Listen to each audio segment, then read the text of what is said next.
Hi friends, പുതിയൊരു വീഡിയോയിലേക്ക് എല്ലാവർക്കും സ്വാഗതം. ദേ ഇത് കണ്ടോ, ഞങ്ങളുടെ മുറ്റത്ത് കാട് പിടിച്ചതുപോലെ കിടക്കുന്ന ഒരു ചെടിയാട്ടോ. ഇതൊരു ഹാങ്ങിങ് പ്ലാന്റൊക്കെയാണ്. ഞാൻ ആദ്യം ഹാങ് ചെയ്തിട്ടുണ്ടായിരുന്നു ഇച്ചിരി, പിന്നെ അത് എങ്ങനെയാണ് ഇത് വന്നതെന്ന് എനിക്ക് ഓർമ്മയില്ല. എന്തായാലും ഈ മുറ്റം മുഴുവനുമായി, കുറച്ചൊക്കെ ആയപ്പോൾ ഭംഗിയുണ്ടായിരുന്നു, ഇതിപ്പോൾ കാട് പോലെയായി. അപ്പം ഞാൻ ഇതൊക്കെ ഒന്ന് മാറ്റി ഇതിനെ ഒന്ന് റീക്രിയേറ്റ് ചെയ്യാമെന്ന് ഓർത്തു. അതായത് വേറെ എന്തെങ്കിലും ഒരു സെറ്റപ്പ് ചെയ്താലോ എന്ന് ആലോചിച്ചിട്ട് ഇതൊക്കെ പറിച്ചെടുക്കുകയാണ്. ഞാൻ ഏതോ ഒരു വീഡിയോയിൽ ഇതുപോലത്തെ ഒരു പ്ലാന്റ് കണ്ടു. അപ്പം മുതൽ എൻ്റെ മനസ്സിൽ ഇതുണ്ട് കേട്ടോ, ഇങ്ങനത്തെ ഇത് വെച്ചിട്ട് ഒരു പ്ലാന്റ് നമുക്ക് തന്നെ ക്രിയേറ്റ് ചെയ്യാമെന്നുള്ളത്. അതിന് വേണ്ടിയിട്ടാണ്. പക്ഷേ ഇതിൻ്റെ മുഴുവൻ്റെ ആവശ്യമില്ല, ഇതിൻ്റെ ഒരു പകുതി മതിയായിരിക്കും. ഇതെങ്ങനെ ഇത്രയും കാട് പിടിച്ചതെന്ന് കാണണ്ടേ. ഏതാണ്ട് ഈ ഒരു ചെടിച്ചട്ടിയാണ്, ഇതൊരു ഹാങ്ങിങ് പ്ലാന്റായിട്ട് ഞാൻ തൂക്കിയിട്ടിരുന്നതാണ്. പക്ഷേ ആ കയറ് പൊട്ടിക്കഴിഞ്ഞപ്പോൾ ഞാൻ അതുകൊണ്ട് ഇവിടെ താഴെ വെച്ചു. അതിൽ നിന്ന് വളർന്ന് ഇത് മൊത്തം സ്പ്രെഡായതാണ് കേട്ടോ. ഞാനിതിപ്പോൾ ഒരു പകുതിയോളം പറിച്ചെടുത്തിട്ടുണ്ട്. ഇനി ഇതിൽ നിന്നെല്ലാം നമുക്ക് കട്ടിങ്സ് എടുക്കണം. കട്ടിങ്സ് ഞാൻ എടുക്കുന്നത് ഇതിൻ്റെ ടിപ്പാണ്, അതായത് ഇല അടർത്തിയായിട്ട് നിൽക്കുമല്ലോ, ആ ഒരു പോർഷനാണ് ഞാൻ കട്ട് ചെയ്തെടുക്കുന്നത്. പിന്നെ ഇങ്ങനെ വള്ളി പോലെ കിടക്കുന്നതൊന്നും ഞാൻ എടുക്കുന്നില്ല, കാരണം ഇത് ഒത്തിരി ഉണ്ടല്ലോ, അതിൻ്റെ ആവശ്യമില്ല.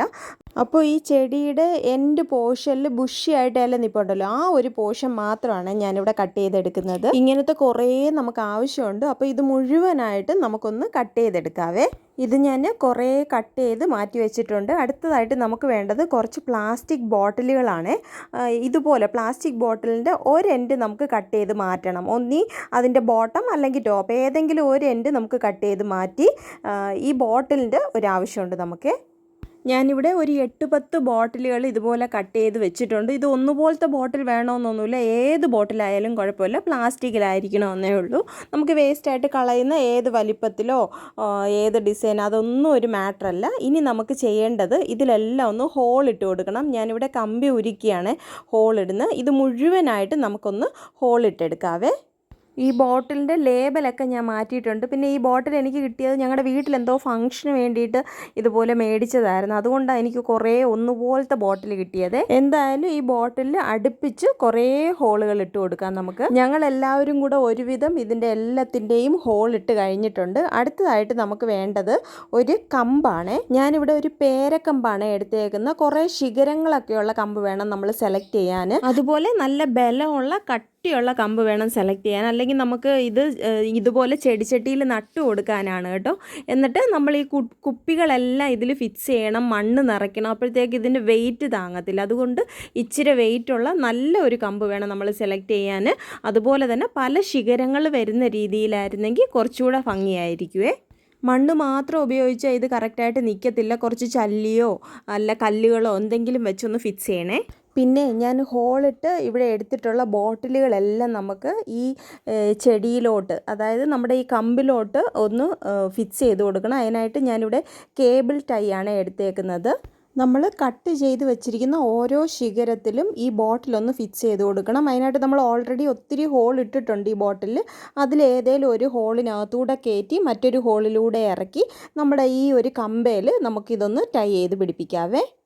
ഞാനിപ്പോൾ ഒരു കമ്പയിൽ ഒരു ബോട്ടിൽ വെച്ചാണ് ഇത് പിടിപ്പിക്കുന്നത്. പക്ഷേ നമുക്ക് ഒരു കമ്പയിൽ 2 ബോട്ടിൽ വെച്ച് പിടിപ്പിക്കണം. അതുപോലെ തന്നെ 2-3 നമ്മൾ ടൈ ചെയ്ത് ബലപ്പെടുത്തണം. കാരണം നമ്മളിതിൽ മണ്ണും ചെടിയും ഒക്കെ വന്നു കഴിയുമ്പോഴത്തേക്ക് ഇത് ഊർന്നു പോകാനുള്ള ചാൻസ് ഉണ്ട്. അപ്പം ബലത്തിൽ തന്നെ നമ്മളിത് കെട്ടിവെക്കേണ്ട ആവശ്യമുണ്ട്.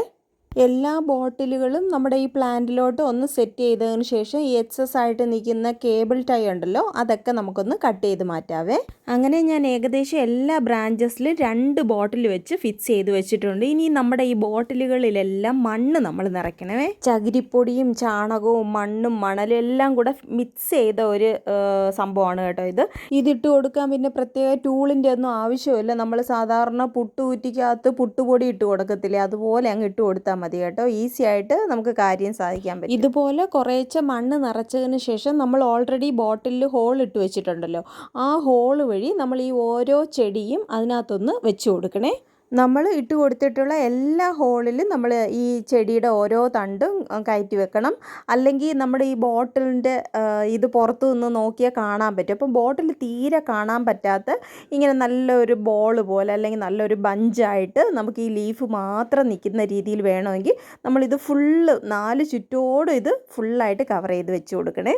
അങ്ങനെ ഞാനിവിടെ 2 ബഞ്ച് സെറ്റാക്കിയിട്ടുണ്ട്. അപ്പോഴത്തേക്ക് സന്ധ്യയായി. എനിക്ക് നല്ല ബുദ്ധിമുട്ടായി തുടങ്ങിയായിരുന്നു. അത് കാരണം ഞാനിത് പിറ്റേ ദിവസമാണ് ഇതിൻ്റെ ബാക്കി ചെയ്യുന്നത്. ചുറ്റോടും ബ്രാഞ്ചസ് ഒക്കെയുള്ള നല്ല ഒരു കമ്പ് നമുക്ക് കിട്ടുവാണെങ്കിലുണ്ടല്ലോ, ശരിക്കും ഒരു ചെറിയ ഒരു ട്രീ പോലെ തന്നെ നമുക്ക് തോന്നും. അത്രയ്ക്ക് ഭംഗിയായിരിക്കും ഇത് വെച്ച് കംപ്ലീറ്റ് ആയി കഴിയുമ്പോൾ. ഇതെനിക്കിപ്പോൾ ഒരു സൈഡ് എംറ്റി ആയിട്ട് കിടക്കുന്നു. ബാക്ക് സൈഡിൽ എനിക്ക് ബ്രാഞ്ചസ് ഒന്നുമില്ല, ഫ്രണ്ടിലും സൈഡിലും മാത്രമേ ഉള്ളൂ. അപ്പം ഞാൻ ഓർത്തു അതിനനുസരിച്ച് നമുക്ക് എവിടെയെങ്കിലും സെറ്റ് ചെയ്താൽ ഭംഗിയാണോ എന്ന്. എന്തായാലും നമുക്കൊന്ന് നോക്കാം. ഏകദേശം നമ്മുടെ ട്രീ ഇവിടെ കംപ്ലീറ്റ് ആകാൻ തുടങ്ങുകയാണ്. ഞാൻ ഏറ്റവും ലാസ്റ്റിലായിട്ടുള്ള ബോട്ടിലാണ് ഇതിപ്പം ഫില്ല് ചെയ്ത് കൊടുക്കുന്നത്. പിന്നെ ഈ ഓപ്പണിംഗ് ഭാഗം ഉണ്ടല്ലോ, ഈ മണ്ണ് കാണുന്ന ആ പോർഷൻ, അവിടെയും നമ്മൾ 5-6 കട്ടിങ്സ് ഇതുപോലെ ഒന്ന് വെച്ച് കൊടുക്കണേ. അങ്ങനെ നമ്മുടെ ചെറിയ ഒരു ട്രീ സിമ്പിളായിട്ട് ഇവിടെ റെഡി ആയിട്ടുണ്ട്. പിന്നെ ഇത് നമുക്ക് സെറ്റ് ചെയ്യണമല്ലോ അല്ലേ, അതിനായിട്ട് ഈ ഒരു കുറച്ച് പോർഷൻ നമുക്കൊന്ന് വൃത്തിയാക്കാനുണ്ട്. ഞാൻ അവിടെ ഇരുന്ന ചെടികളൊക്കെ ഒന്ന് മാറ്റിയിട്ടുണ്ട്. ഇവിടെയൊക്കെ തൂത്ത് വൃത്തിയാക്കിയിട്ട് നമുക്കിവിടെ ഒന്ന് സെറ്റ് ചെയ്ത് നോക്കിയാലോ. നമുക്ക് വലിയ ഗാർഡനൊക്കെ ആണെങ്കിൽ ഇതുപോലെ തറയിൽ മൊത്തവും ചെറിയ പുല്ലും അതിൻ്റെ മിഡിലായിട്ടൊക്കെ ഇങ്ങനത്തെ ഓരോന്ന് വെച്ചാൽ ഇത് ഒരെണ്ണം മതി കേട്ടോ, നല്ല ഭംഗിക്കിരിക്കും. ഇപ്പോൾ എനിക്ക് അത്രയ്ക്കുള്ള സ്ഥലമൊന്നും ഇല്ലാത്ത കാരണം ഉള്ള സ്ഥലം വെച്ച് നമുക്കൊന്ന് അഡ്ജസ്റ്റ് ചെയ്ത് നോക്കാവേ. ഇവിടെ ഞങ്ങൾ കുറച്ച് സാൻഡ് കൂട്ടിയിട്ടേക്കുമായിരുന്നു. അതിൻ്റെ മുകളിലായിട്ടാണ് ഞാനിത് സെറ്റ് ചെയ്തേക്കുന്നത്. പ്രതീക്ഷിച്ചതുപോലെ ഒന്നും അല്ല കേട്ടോ, ഇതിന് ഭയങ്കര വെയിറ്റ് ആയിരുന്നു കേട്ടോ. ഒറ്റയ്ക്കൊന്നും ഇത് പിടിക്കാൻ പറ്റത്തില്ല. ഞങ്ങൾ 2 പേരും കൂടെ ചേർത്താണ് ഇത് പിടിച്ചു വെച്ചേക്കുന്നത്. കാരണം ചെടിച്ചട്ടി ഒരാൾ പിടിക്കണം, ഈ കമ്പ് ഒന്ന് പിടിക്കണം, അല്ലെങ്കിൽ അത് ചരിഞ്ഞ് വീഴാനുള്ള ചാൻസ് ഉണ്ട്. സൂക്ഷിച്ച് കൊണ്ട് വെച്ചിട്ടുണ്ട്. പിന്നെ ഇനി നമുക്ക് എന്നും ഇതൊന്ന് സ്പ്രേ ചെയ്ത് കൊടുക്കണം കേട്ടോ. വെള്ളമല്ലാതെ നമുക്ക് അധികം ഇങ്ങനെ ഒഴിക്കാൻ പറ്റത്തില്ലല്ലോ, കുറച്ച് ഒഴിക്കാം. എന്തായാലും ഞാനിവിടെ ഒന്ന് സ്പ്രേ ചെയ്തെടുക്കുകയാണ്. അപ്പോൾ നിങ്ങൾക്ക് എല്ലാവർക്കും എൻ്റെ ഇന്നത്തെ ഈ വീഡിയോ ഇഷ്ടപ്പെട്ട് കാണുമെന്ന് ഞാൻ പ്രതീക്ഷിക്കുന്നു. ഇത് സിമ്പിളായിട്ടുള്ള ഒരു ഗാർഡൻ ഐഡിയ ആണ് കേട്ടോ. അപ്പോൾ താല്പര്യമുള്ളവർക്ക് ഇതുപോലത്തെ ചെടികളൊക്കെ ഇഷ്ടംപോലെ നമുക്ക് വീട് മുറ്റത്തുണ്ട്. ചിലരൊക്കെ ഇതൊക്കെ ഇങ്ങനെ പറിച്ച് വെറുതെ കളഞ്ഞേക്കുന്ന കാണാം. ഇത് മാത്രമല്ല, ഇതുപോലത്തെ ഈ തരത്തിലുള്ള ഏത് ചെടിയാണെങ്കിലും നമുക്ക് ഹാങ്ങിങ് പ്ലാന്റ്സ് എന്താണെങ്കിലും ഇതുപോലെ സെറ്റ് ചെയ്തെടുക്കാൻ പറ്റും. അതിനൊരു നല്ല ട്രീയുടെ ബ്രാഞ്ച് വേണം, അത്രയേ ഉള്ളേ. അപ്പോൾ എൻ്റെ ഇന്നത്തെ ഈ വീഡിയോ നിങ്ങൾക്ക് ഇഷ്ടപ്പെടുകയാണെങ്കിൽ തീർച്ചയായിട്ടും ഒന്ന് ലൈക്ക് ചെയ്യാനും ഷെയർ ചെയ്യാനും കമൻറ്റ് ചെയ്യാനും ഒക്കെ ഒന്ന് ഓർക്കണേ. അതുപോലെ എൻ്റെ ചാനൽ സബ്സ്ക്രൈബ് ചെയ്യാതെ ആരെങ്കിലും കാണുന്നുണ്ടെങ്കിൽ ദയവായി എൻ്റെ ചാനലൊന്ന് സബ്സ്ക്രൈബ് ചെയ്യുകയും കൂടെ ചെയ്യണേ. അപ്പോൾ വീണ്ടും മറ്റൊരു വീഡിയോയുമായി തിരിച്ചു വരാമെന്ന് പ്രതീക്ഷിക്കുന്നു. അതുവരെ എല്ലാവർക്കും നന്ദി.